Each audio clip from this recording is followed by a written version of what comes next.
अगर हम बुलडोजर के जरिए या फिर लिसानी जबर के जरिए या मजहबी फिरका परस्ती के जरिए अक़लियतों को निशाना बनाएंगे तो हम खुदा ना खास्ता उन पड़ोसी मुल्क के दहशतगर्द तंजीमों को कहीं कामयाब ना हो जाए। क्या आपका ज़मीर इस बात की इजाजत देता है कि आप ट्रेड बंद कर दिए, पाकिस्तान का एयरक्राफ्ट हमारे एयर स्पेस में नहीं आ सकता, उनकी कश्ती हमारे पानी में नहीं आ सकती, ट्रेड खत्म हो चुका है डायरेक्ट इनडायरेक्ट ट्रेड। आपका जमीर जिंदा क्यों नहीं है? किस सूरत से आप पाकिस्तान से क्रिकेट मैच खेलेंगे? ये कहकर के पानी और खून नहीं बहेगा, आप क्रिकेट मैच खेलेंगे। मैडम, मेरा जमीर तो गवारा नहीं करता कि मैं उस मैच को देखूंगा। मैडम, अकाउंटेबिलिटी किस पर है? पहलगाम किसने किया? मैं शुरुआत में अपनी तरफ से ताज़ियत पेश करना चाहूंगा उन 26 लोगों को जिनका नाम पूछकर और मुसलमान नहीं होने के नाते पर उनको गोली मारकर कत्ल कर दिया गया। मैं ताज़ियत पेश करना चाहूँगा मौलाना इकबाल को, जो पूंछ के मदरसुल ज़ियाउल उलूम के मुदर्रिस थे। उस 5 साला लड़की मरियम को, जिसको पाकिस्तान की शेलिंग में उसका पेट फट गया। मैं ताज़ियत पेश करना चाहूँगा मैडम ज़ैन अली और उर्वा फातिमा, इन दो जुड़वा भाई बहनों को जिनकी उम्र 14 साल थी। लांस नायक दिनेश कुमार को, BSF के सब इंस्पेक्टर मोहम्मद इम्तियाज़ को।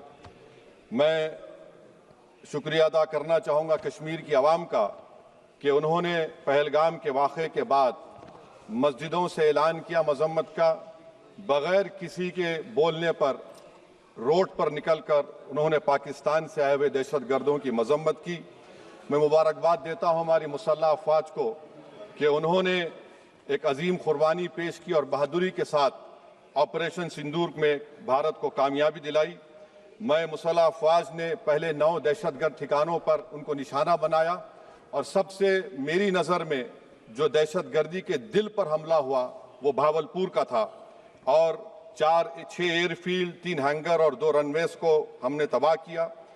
बाद में ऑपरेशन सिंदूर की कामयाबी की एक अहम वजह यह थी मैडम कि मुल्क में इत्तेहाद और इत्तेफाक पैदा हो गया था, एक यूफोरिया पैदा हो गया था, मगर अफसोस कि हुकूमत ने उसका फ़ायदा नहीं उठाया।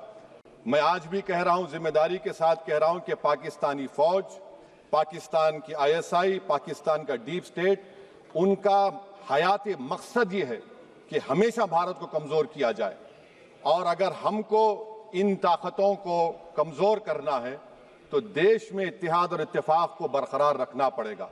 अगर हम बुलडोज़र के ज़रिए या फिर लिसानी जबर के ज़रिए या मजहबी फिरका परस्ती के जरिए अक़लियतों को निशाना बनाएंगे तो हम खुदा ना खास्ता उन पड़ोसी मुल्क के दहशतगर्द तंजीमों को कहीं कामयाब ना हो जाए।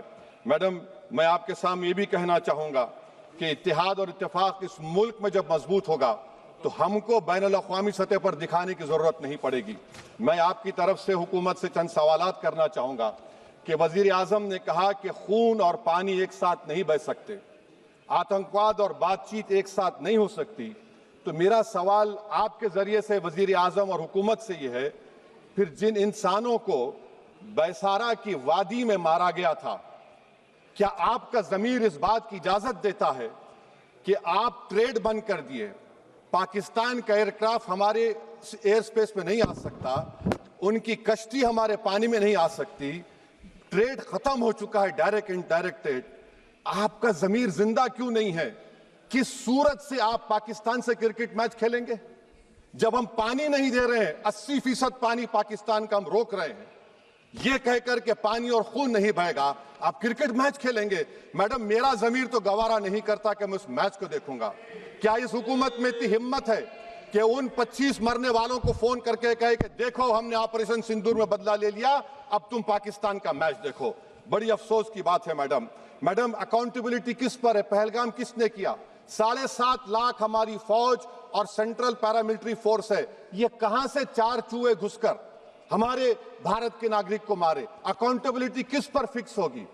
LG पर फिक्स होगी तो LG को बरतरफ करिए, IB पर आती है तो एक्शन लीजिए, पुलिस पर आती है तो एक्शन लीजिए, मगर आप ये समझ रहे हैं कि ऑपरेशन कर दिया और हम खामोश लोग भूल जाएंगे। अकाउंटेबिलिटी फिक्स करना पड़ेगा। मैडम, डिटरेंस आपकी क्या है? आपने सर्जिकल स्ट्राइक किया, आपने बालाकोट किया, फिर ये पहलगाम हुआ, तो आपकी डिटरेंस की पॉलिसी नाकाम साबित हुई। कश्मीर की पॉलिसी नाकाम साबित हुई, 370 हटा दिया आपने एक रियासत को यूटी बना दिया और उसके बावजूद भी दहशतगर्द वहां पर पहुंच गए।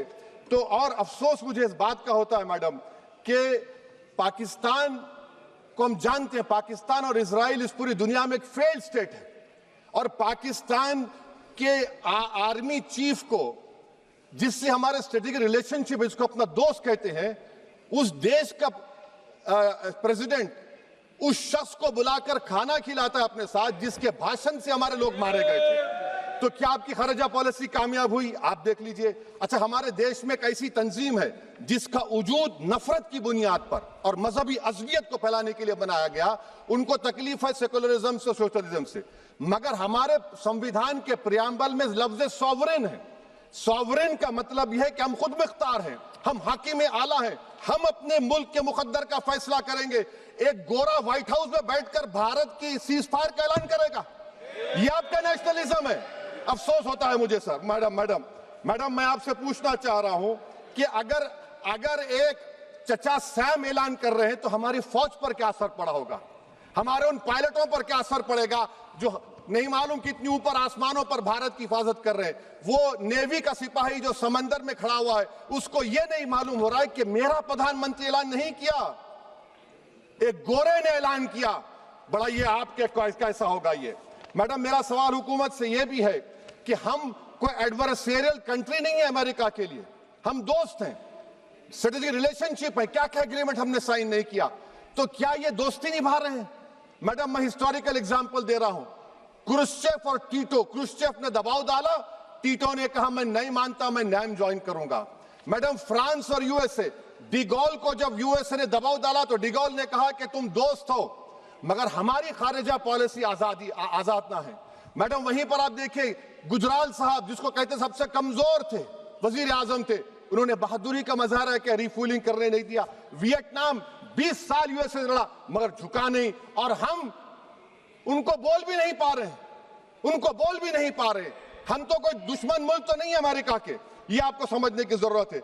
और मैडम यहां पर वजीर खारजा ने कहा वो चीन गए, डिप्टी चीफ ऑफ स्टाफ ने कहा कि चीन के इक्विपमेंट एक लाइव लैब था हमारे उनके लिए। क्या आपने कहा चीन को कि तुमने क्यों दिया पाकिस्तान को हथियार? आप नहीं कहे। और मैडम आप जानते हैं कि रक्षा मंत्री ने कहा कि स्विफ्ट एंड प्रोपोर्शनेट, तो फिर जो इंडोनेशिया मिलिट्री अटैचे ने कहा कि हमको कहा गया मत मारो, हम सेल्फ डिफेंस में भी नहीं मार सकते थे पाकिस्तान को।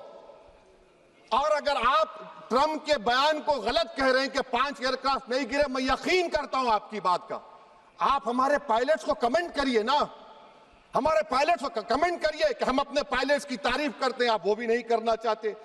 मैं हुकूमत से जानना चाहता हूं मैडम कि क्या फ्रांस ने हमको सोर्स कोड नहीं दिया जिसकी वजह से हमारे एयरक्राफ्ट को क्या नुकसान हुआ?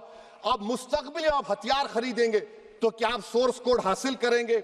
और मैडम मैं आपको बताना चाह रहा हूं, मेरे सवाल का जवाब हुकूमत दे, हमारे पास सैंक्शन जो स्क्वाड्रन है 42 है, 60 साल के बाद सिर्फ 29 काम कर रहे हैं।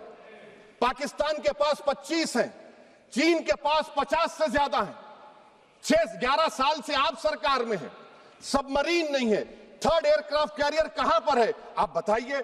और मैडम FATF में लाना पड़ेगा आपको, अगर आप विश्व गुरु हैं तो हम आपको चैलेंज कर रहे हैं, आप G7 के कंट्रीज को, GCC को और चचा सैम को राजी कराइए कि पाकिस्तान को, मैडम खत्म कर रहा हूं, FATF में दोबारा लाया जाए। मैडम ऑल पार्टी मीटिंग हुई, देखिए कितना कॉन्ट्रडिक्शन है केंद्र सरकार में और स्टेट सरकार में। ऑल पार्टी मीटिंग में मैं था, केंद्र सरकार ने कहा कि नहीं, बैसारन मिडोस पर तो कोई जा ही नहीं सकता, जून से पहले इजाजत लेना पड़ेगा। बाद में हमको मालूम हुआ कि साल भर खुला रहता मिडोस सिवाय बारिश और स्नो के। ये कॉन्ट्रडिक्शन है केंद्र सरकार में। वहां पे मैं हुकूमत से मुतालबा करता हूं मैडम आपके जरिए से कि कौमी सिक्योरिटी को, नेशनल सिक्योरिटी को, खारिजा पॉलिसी को, फॉरेन पॉलिसी को राजनीति का मुद्दा मत बनाइए, राजनीति का मुद्दा मत बनाइए। ये हमारे मुल्क में मुफाद होगा, हमारे मुल्क के इत्तेहाद और एकजुटती को आप एक वोट का जरिया मत बनाइए। और मैं एक आखिरी बात पूछ रहा हूं मैडम, क्या चीन ने हमसे कहा था कि सीज फायर कर लो?